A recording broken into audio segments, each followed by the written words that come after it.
given tayo ulit 6.5 kilometers, gusto natin siyang i-convert sa centimeters ulit. Ngayon naman, this time, gagamitin natin yung number line technique. Ito yung number line technique. Ito yung gagamitin natin. Okay. So, in this side, ito yung mga smaller values, yung may mga negative exponents. Ito yung deci, centi, milli, micro, nano, pico, femto, atto.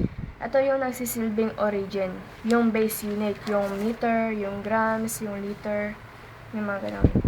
On the left side naman is yung mga larger values. Ito yung may mga positive na exponents. So, ang first thing na gagawin natin sa number line technique is ilolocate natin yung value nung given. So, 6.5 kilometers. Kilometers is nandito. We want to convert it to centimeters, which is nandito. Okay. So, ang gagawin natin is just count how far each other is from.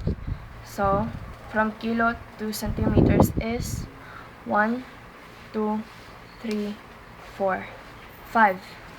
So, gagawin natin is just move the decimal places 5 times doon sa way na pinunta natin.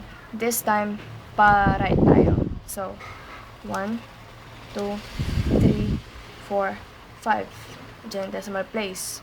1, 2, 3, 4.